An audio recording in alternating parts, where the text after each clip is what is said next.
Welcome to Emily academy Hyderabad. This is doctor Moses. ఈరోజు ప్రపంచవ్యాప్తంగా కొంతమంది ప్రేమికుల దినోత్సవం జరుపుకుంటున్నారు, వ్యాలంటైన్స్ డే. కొంతమంది ప్రేమికులకు ఒక రోజు అంటూ ఉండకూడదు అని అంటున్నారు. ఏదేమైనప్పటికీ సోషల్ మీడియాలో, న్యూస్ పేపర్స్లో, ప్రింట్ మీడియాలో ఎక్కువగా ఈరోజు ఈ ప్రేమికుల దినోత్సవం గురించి, వ్యాలంటైన్స్ డే గురించి అనేక వ్యాసాలు, అనేక ప్రోగ్రామ్స్ వస్తున్నాయి. ఈ సందర్భంలో మనం ఒక బిట్ గురించి డిస్కస్ చేద్దాం. What is love? ఈ వీడియో చూస్తున్న చాలామంది కౌమార దశలో ఉన్నవారు, అడోల్సెన్స్. ఇది చాలా ఈజీ బిట్ సార్, ఆన్సర్ చేస్తా అనుకుంటున్నారు. కానీ మీకు ప్రేమకు, ఆకర్షణకు తేడా తెలియదు. You don't know the difference between love and attraction. కేవలం పరిస్థితుల వల్ల, శారీరక కారకాల వల్ల, రిపీటెడ్ ఎక్స్పోజర్ వల్ల, మూవీస్ వల్ల, సాడ్ మ్యూజిక్ వల్ల, సోషల్ మీడియా వల్ల, పేరెంటల్ ప్రెజర్ వల్ల, రోల్ మోడల్స్ వల్ల, రెసిప్రోసిటీ వల్ల, బ్యూటీ వల్ల, సేమ్ క్యాస్ట్ వల్ల, సేమ్ ఐడియాలజీ వల్ల వచ్చేది ఆకర్షణ. అది ప్రేమ కాదు. లవ్ ఎట్ ఫస్ట్ సైట్ అనేది కరెక్ట్ కాదు. అది జీవితాంతం జీవించిన తెలుసుకోలేని ఒక సత్యం ప్రేమ. కనుక అడోల్సెన్స్ అనుకుంటారు ప్రేమ అంటే చాలా ఈజీ అని. ఒకరోజు ఒక పాఠశాలలో ఉపాధ్యాయుడు పాఠం చెప్తున్నాడంట. షాజహాన్ తాజ్మహల్ నిర్మించాడు. ఎందుకోసం అంటే ఉత్తరప్రదేశ్లో ఆగ్రా నగరంలో మరి యమునా నది తీరంలో నిర్మించిన పాలరాతి విగ్రహమే తాజ్మహల్. అది నిర్మించింది షాజహాన్. మరి తన భార్య మరణం, ముంతాజ్ బేగం మరణం వల్ల మరి విషాద గీతాలు పాడుకుంటూ వారిద్దరి సమాధులు ఉన్న చోటు తాజ్మహల్గా నిర్మించాడని మనకు చరిత్ర చెప్తుంది. ఈ పాఠం విన్న ఒక అడోల్సెంట్ స్వైర కల్పన, ఫ్యాంటసీ, మీకు తెలుసు సైకాలజీలో ఒక బిట్ ఉంది. వాస్తవ ప్రపంచం మరచి తీరని కోరికలను ఊహా ప్రపంచంలో తీర్చుకోవడమే స్వైర కల్పన, ఫ్యాంటసీ. అదొక డిఫెన్స్ మెకానిజం, రక్షక తంత్రం. So fulfilling our unfulfilled needs in the imaginative world is fantasy. So అట్లాంటి ఫ్యాంటసీలో ఉన్నటువంటి వ్యక్తి షాజహాన్ ముంతాజ్ బేగం కోసం, ప్రేమ కోసం తాజ్మహల్ కట్టించాడు. నేను కూడా ఏ కట్టడం కట్టించాలి అని తరగతి గదిలో కూర్చొని ఊహలలో చాలామంది ఉంటారు. అది నిజమైన ప్రేమ కాదు. ఇక వయసు పెరిగే కొద్దీ ఈ ప్రేమకు అర్థాలు మారుతుంటాయి. సరే, ఎందుకు ఈ బిట్టు మాకేమన్నా డిఎస్సిలో వస్తుందా, హెచ్డబ్ల్యూఓలో వస్తుందా, డిప్యూటీఓకి వస్తుందా, టెట్కి వస్తుందంటే గతంలో ఎడ్యుకేషన్లో ఒక బిట్ అడిగాడు టైప్స్ ఆఫ్ లవ్ పైన. సో వాట్ ఈజ్ లవ్ అంటే అది ఈజీ కాదు. ఫిలాసఫీలో దానికి చాలా అర్థాలు ఉన్నాయి, గ్రీకులో. చూడండి, మ్యాచింగ్ టైప్లో ఈ బిట్ అడగవచ్చు. Match the following.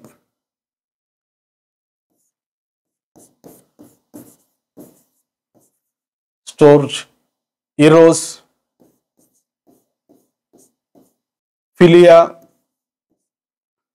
అగాపే. ఈ క్రింది వాటిని జతపరచము. Match the following.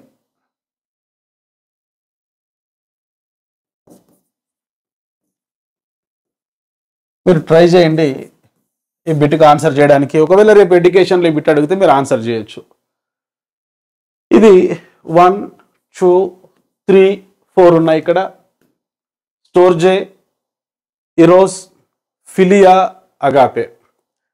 So right side వీటికి సంబంధించిన అర్థాలు డిస్కస్ చేద్దాం. ఏ,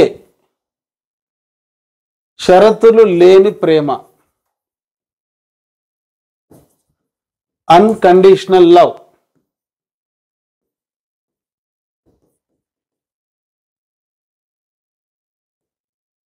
B, parents love.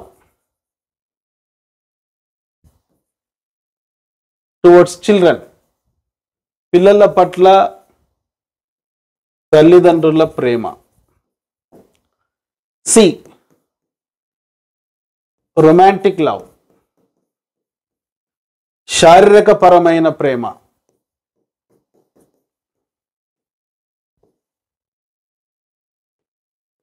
D,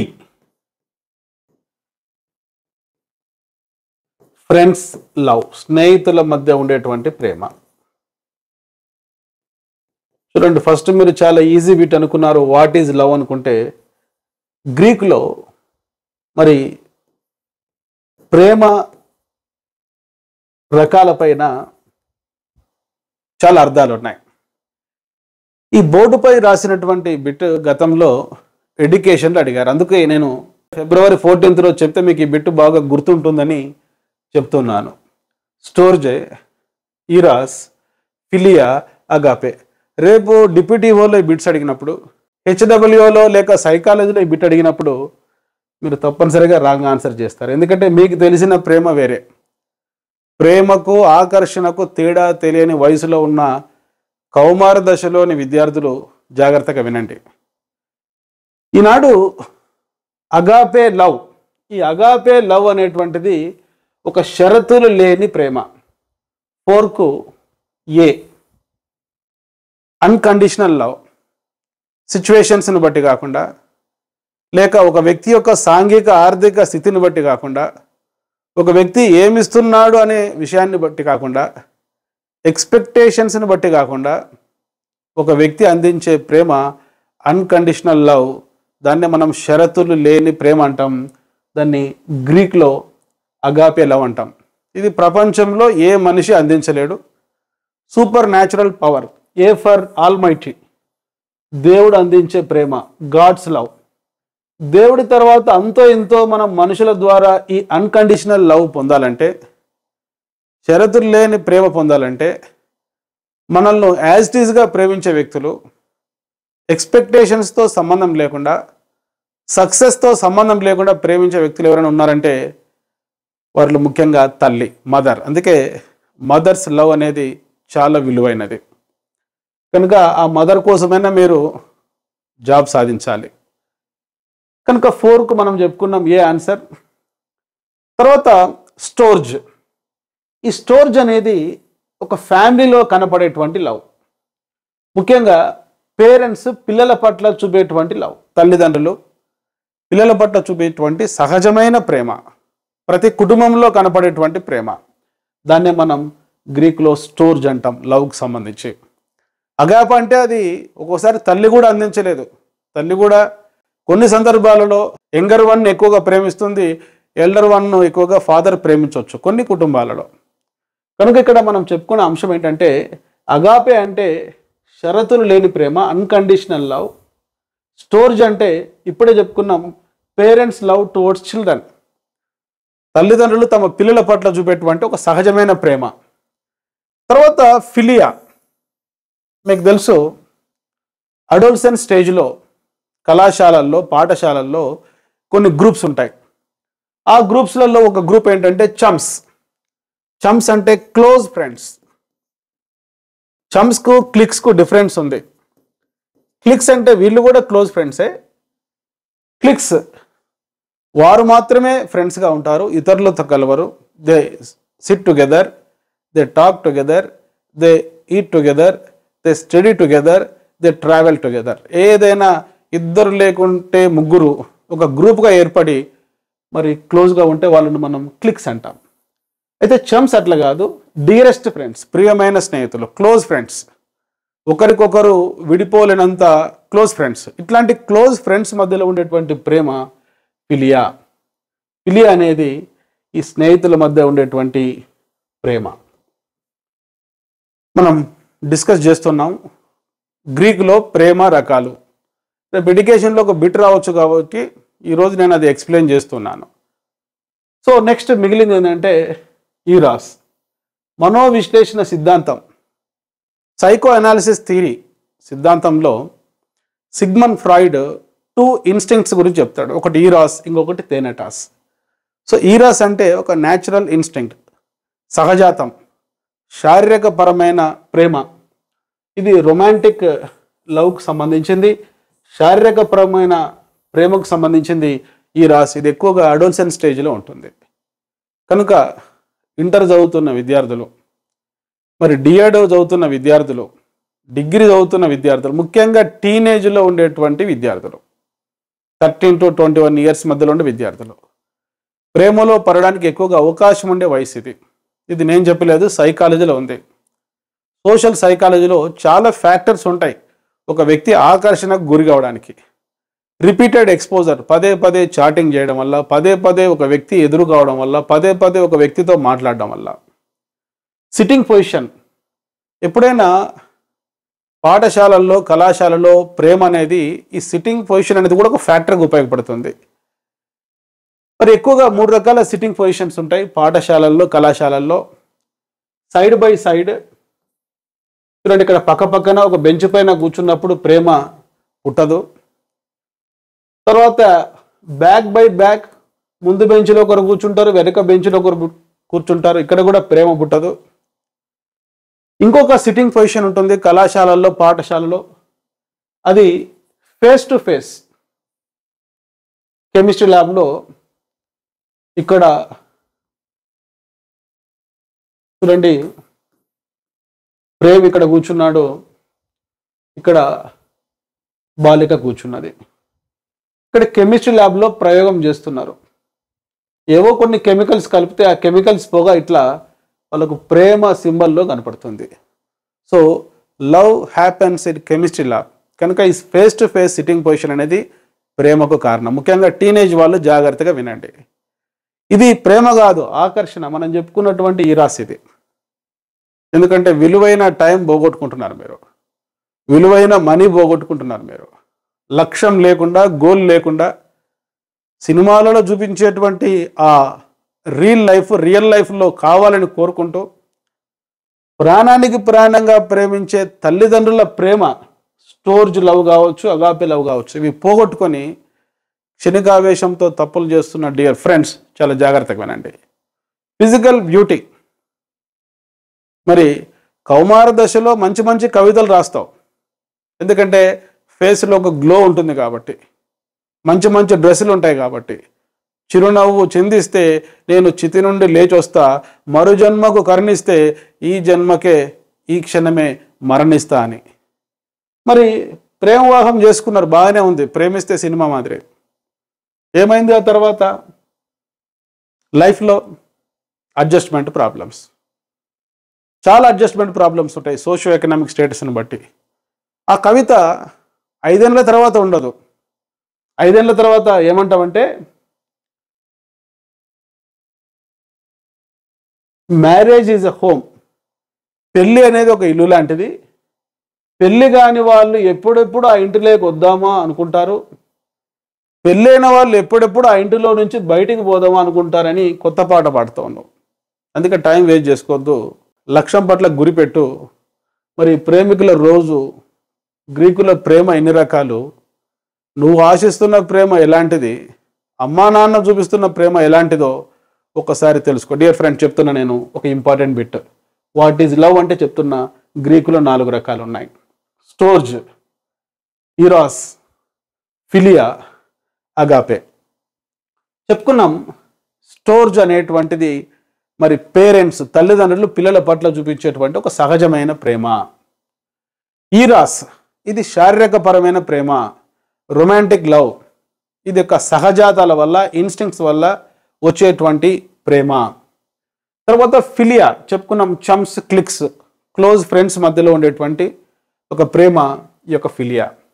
agape, ఈ అగాపే లవ్ సాధ్యమైనంత వరకు ప్రపంచంలో దొరకదు. ఎందుకంటే ప్రేమ అనేది కూడా ఒక అవసరం. అబ్రహాం మ్యాథ్స్లో చెప్పినట్లు మనిషి అవసరాలలో 5 అవసరాలు ఉంటాయి. దాంట్లో మొదటిది ఫిజియలాజికల్ నీడ్స్, రెండవది సేఫ్టీ నీడ్స్, మూడవది లవ్ అండ్ బిలాంగింగ్ నీడ్స్. ఈ లవ్ అండ్ బిలాంగింగ్ నీడ్స్ చాలా ఇంపార్టెంట్. శారీరక అవసరాలైన ఆహారం లేకపోతే, నీరు లేకపోతే, నిద్ర లేకపోతే మనిషి మరణిస్తాడు. సేఫ్టీ నీడ్స్ కూడా అవసరమే. మనిషి మనుగడకు, సర్వైవల్కు ఉపయోగపడేవి 2 అవసరాలు. కానీ మనిషి ప్రాపర్ డెవలప్మెంట్కు ఉపయోగపడేది ప్రేమ. ముఖ్యంగా కార్ల్ రోజర్స్ చెప్పినట్లు అన్కండిషనల్ లవ్. పేరెంట్స్ ఎవరైనా ఈ వీడియో చూస్తుంటే ఫస్ట్ 10 years లైఫ్ మీ పిల్లల జీవితంలో పెంపకం చాలా ఇంపార్టెంట్. కొట్టడం, తిట్టడం, క్రిటిసైజ్ చేయడం, కంపేర్ చేయడం, కండిషనల్ లవ్ చూపించడం మానుకోండి. మీ పిల్లలను యాజ్ ఇట్ ఈస్గా యాక్సెప్ట్ చేయండి. వాళ్ళు తప్పు చేసినా, మంచి మార్కులు వచ్చినా, తక్కువ గ్రేడ్లు వచ్చినా యాజ్ ఇట్ ఈస్గా. పరిస్థితులను బట్టి ప్రేమ మార్చొద్దు. దీన్ని మనం అగాపే లవ్ అంటాం. అది చాలా ఇంపార్టెంట్. కార్ల్ రోజర్స్ ప్రకారం, సెల్ఫ్ డెవలప్మెంట్ థియరీ ప్రకారం వ్యక్తి సెల్ఫ్ యాక్చువలైజేషన్ సాధించాలంటే ఫస్ట్ 10 years లైఫ్లో అన్కండిషనల్ లవ్, ఈ యొక్క అగాపే లవ్ చాలా ఇంపార్టెంట్. అదేవిధంగా సిగ్మండ్ ఫ్రాయిడ్ థియరీ కూడా మనకేం చెప్తుందంటే, సైకో అనాలిసిస్ థియరీ, వ్యక్తి యొక్క ఇంటిగ్రేటెడ్ పర్సనాలిటీలో చైల్డ్హుడ్, బాల్యం చాలా ఇంపార్టెంట్. చాలామంది పేరెంట్స్ బిజీ లైఫ్లో ఫస్ట్ 10 years పిల్లలతో ఎక్కువగా గడపరు. వాళ్ళతో మాట్లాడాలి, వాళ్ళ యొక్క సక్సెస్ వినాలి. ముఖ్యంగా ఎప్పుడు వారిని మనం టచ్ చేస్తూ ఉండాలి. ఓకే, వారి సక్సెస్ను మనం పాజిటివ్గా ఎంకరేజ్ చేస్తూ ఉండాలి. ఒకవేళ ఫెయిల్యూర్ అయితే, ఏదైనా తక్కువ మార్కులు వస్తే క్రిటిసైజ్ చేయకూడదు. మరి షరతులు లేని ప్రేమ చూపించాలి. అప్పుడు జీవితంలో వాళ్ళు ఖచ్చితంగా మంచి ఇంటిగ్రేటెడ్ పర్సనాలిటీ కలిగి ఉంటారు. Come to the point. 4 point చెప్పాను. స్టోర్జ్ అంటే ఏమని చెప్పుకున్నామంటే ఇక్కడ పేరెంట్స్ లవ్ అని. ఈరోస్ అంటే రొమాంటిక్ లవ్, శారీరకపరమైన ప్రేమ. ఫిలియా అంటే ఇది ఫ్రెండ్షిప్ మధ్యలో ఉండే ప్రేమ. అగాప్ అంటే ఇది కండిషన్స్ లేనిది, షరతులు లేని ప్రేమ. అది ఏ ఫర్ ఆల్మైటీ మాత్రమే అందించగలడు. సార్ ఇవన్నీ నాకు తెలియవు సార్, నాది ప్లేటోనిక్ లవ్ అని కొంతమంది అంటారు. అంటే ఇది వన్ సైడ్ లవ్. వాడు పుట్టినప్పటి నుంచి అనుకునే ఉంటాడు చివరి వరకు, right from birth to till death, right from home to till tome, కానీ ఎక్స్ప్రెస్ చేయడు. సో ఒకవైపు నుంచి మాత్రమే ప్రేమించడం, ఎక్స్ప్రెస్ చేయకుండా ఉంటే దాన్ని ప్లేటోనిక్ లవ్ అంటాం. సో ఈరోజు ప్రపంచ ప్రేమికుల దినోత్సవం చాలామంది జరుపుకుంటున్నారు కనుక చాలా విలువైన విషయాలు చెప్పాలనుకున్నాను. దీని ద్వారా కంటెంట్ కూడా మీకు చెప్పాలనుకున్నాను. ఆ కంటెంట్ మీకు రీచ్ అయింది అనుకుంటున్నాను. కనుక ఏ రకమైన ప్రేమ మనం కోరుకుంటున్నాం? ప్రేమ కోరుకోవడం easy. It is very easy to be loved and to be loved. Loved అంటే ప్రేమించడం, టు బి లవ్డ్ అంటే ప్రేమించబడ్డం చాలా గొప్పది. ఒక మనిషి ఎప్పుడు ప్రేమించబడతాడు? ఈ 21st centuryలో అంతో ఎంతో మన సాంఘిక ఆర్థిక స్థితి కూడా ప్రభావితం చేస్తుంది. చూడండి, ఇప్పుడు వైఫ్ అండ్ హస్బెండ్స్ ఉంటారు. వైఫ్ డిఎస్సి ప్రిపేర్ అవుతుంది, హెచ్డబ్ల్యూఓ ప్రిపేర్ అవుతుంది, డిప్యూటీఓ ప్రిపేర్ అవుతుంది. సడన్గా జాబ్ వచ్చింది. అంత ఎంతో హస్బెండ్ లవ్లో మార్పు వస్తుంది. అంతకుముందు పనులు చేయించేటువంటి హస్బెండ్ డ్యూటీకి పోయి ఇచ్చిన వెంటనే భార్యతో అంటాడు, ఈరోజు ఏమన్నా బజ్జీ చేయాలా బుజ్జి అని. సో మనకు కొన్ని సందర్భాలలో మన సోషియో ఎకనామిక్ స్టేటస్ కూడా ప్రేమను ప్రభావితం చేస్తుంది. కాబట్టి తప్పనిసరిగా కష్టపడి డిఎస్సిలో టీచర్ జాబ్ సాధించండి, హెచ్డబ్ల్యూఓ ద్వారా హాస్టల్ వెల్ఫేర్ ఆఫీసర్ జాబ్ సాధించండి, డిప్యూటీఓ జాబ్ సాధించండి. ఏదో ఒక ప్రభుత్వ ఉద్యోగం కోసం ఒక కసితో కష్టపడి చదవండి. పరిస్థితులు మనకు ప్రతికూలంగా ఉన్న అచంచల ఆత్మవిశ్వాసంతో ముందుకు వెళ్తే మనం కోల్పోయిన ప్రేమ ఏదో ఒక దశలో మన జీవితంలో రావడానికి అవకాశం ఉంది. I wish you all the best.